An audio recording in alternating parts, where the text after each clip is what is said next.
Elô Miranda Andrade. Manu, fala sobre a função do erotismo e quando ele se transforma no indivíduo. Se a gente pensar no erotismo ligado à necessidade sexual, especialmente, a posição da neuropsicanálise é muito diferente da do Freud, nesse sentido. Para o Freud, tudo era meio sexo, né? Assim, na neuropsicanálise, isso é uma das coisas, mas ela vem de fábrica.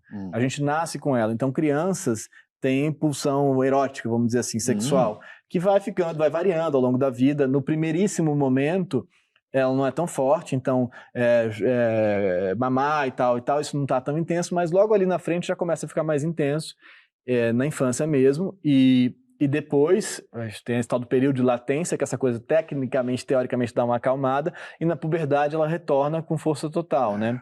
Por conta do cenário hormonal, da saída teoricamente, da saída do campo de vínculo inicial, então você já pode pesquisar outras coisas, porque lá você não podia, lá você teve essa primeira aparição ali, e aí o pessoal falou, não, aqui não, mamãe não, papai segura não, aí. segura a onda. E aí você faz essa repressão, teoricamente, e depois isso retorna. Retorna junto com hormônios a mil. Em função deles também, né?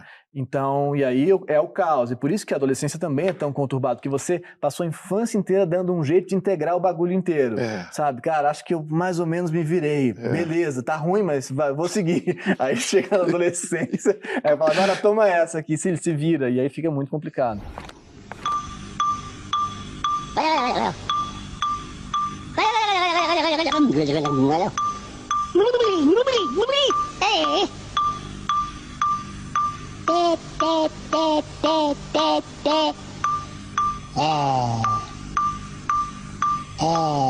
Shit. Raindrops keep falling on my head.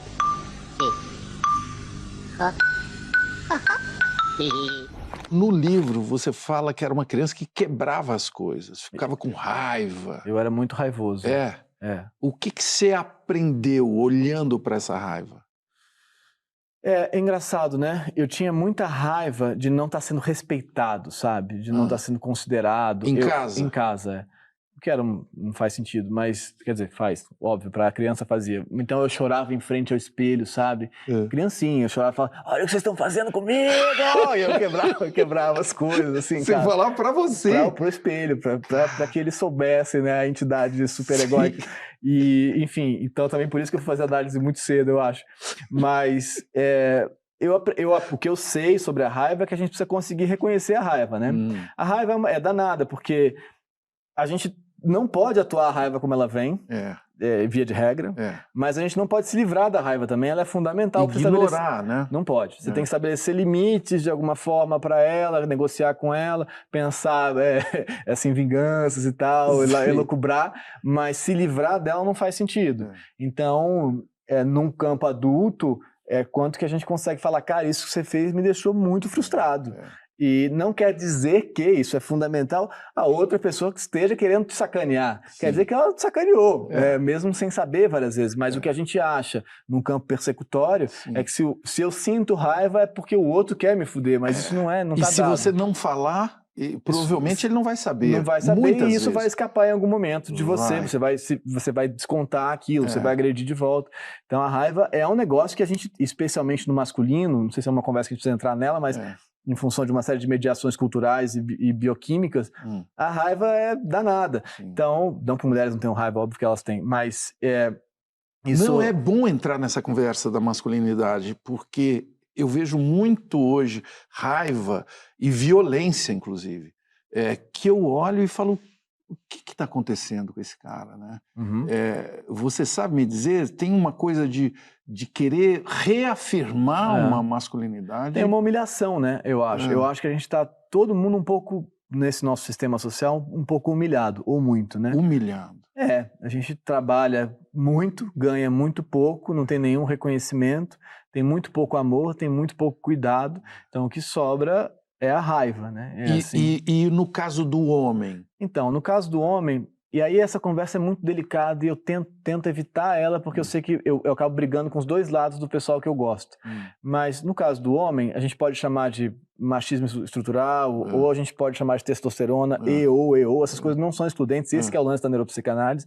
Mas no caso do homem, tem uma ideia de uma posição de dominância muito mais estanque, de muito menos capacidade de alternar posições, de muito menos consciência de que ele pode quebrar, de que ele pode falhar, de que ele ainda faz parte do corpo social se ele falhar.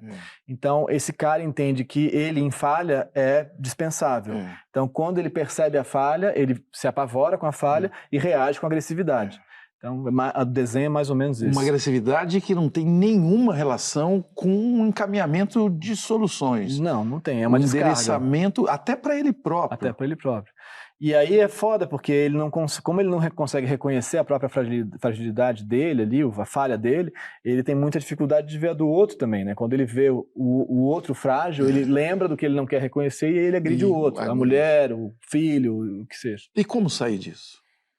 A pergunta que eu faço todos os dias, 10 vezes por dia é: por que você acha que está se sentindo assim? De onde você acha que veio isso? Como é que você se sentiu nessa hora? Porque a pessoa fala, não, aconteceu tal coisa, tal. Homens, né? Atender homens é muito diferente de atender mulheres, na média, né? É muito engraçado também. Porque homens falam, não, aí meu irmão me disse tal coisa e tal, blá, blá, blá, e me falou tal coisa, não sei o quê, e foi isso. E foi isso. E aí eu falo, mas e aí, como é que você se sentiu? Ah, não, normal. Não foi legal, mas normal. Aí você fala, não, veja, me parece que você está trazendo isso, que você deve ter se incomodado. Aí o cara, talvez um pouco, mas você vai indo assim. O que é isso? Você não queria falar de sentimento? Eu não queria reconhecer que ele tem essa fragilidade aí, que ele sente medo, que ele se sente humilhado, que ele se sente menor, que ele, né, que nada disso. Mas mulheres, na média, tudo é um espectro complexo, mas mulheres, na média, têm mais condição de falar, cara, foi muito ruim, doeu, e chorar e tal, e coisa. Então, é um trabalho um pouco mais fácil, em geral. Com o homem, você fica ali tentando falar, olha, tudo bem sentir, tudo bem sentir, tudo bem sentir. Não é fácil.